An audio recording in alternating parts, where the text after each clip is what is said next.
A hydraulic system consists of two circular pistons of different radii.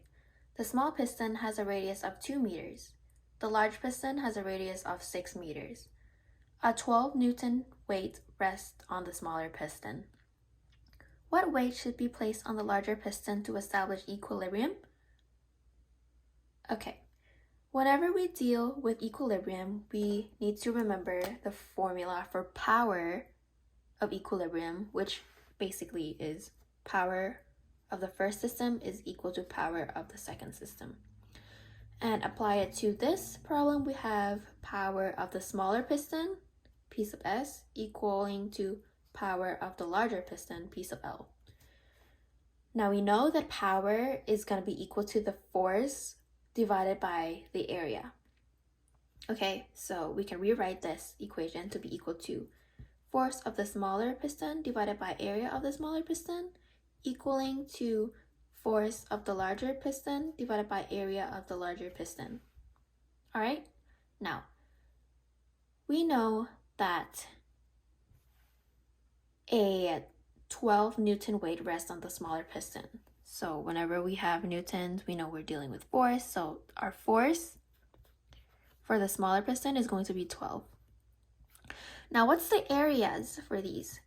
We're working with circular pistons, which means that our area is going to be equal to the area of a circle. So, area of a circle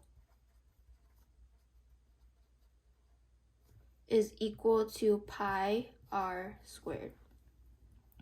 So, it says here that the radius is 2 meters for the small pistons, so it's going to be area of the smaller piston is going to be equal to pi radius, which is 2 squared, equaling to the force of the larger piston, which they don't show us what it is because it's going to be what we need to find, which is weight, because weight is mass times gravity. Force is also mass times gravity. So we're solving for force of the larger piston here. We do know, though, that the radius of the large piston is 6 meters, so which means that the area is going to be pi times 6 times squared. Yeah, pi times 6 squared. Okay, now solving for force of the larger piston, we multiply both sides by pi times 6 squared. This will cancel out right here. So you have force of the larger piston is equal to 12 over pi times 2 squared multiplied by pi times 6 squared.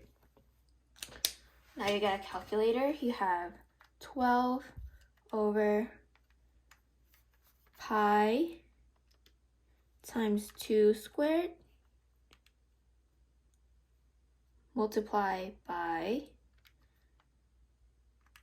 pi times 6 squared, you get 108. So force of the larger piston is going to be equal to 108 newtons.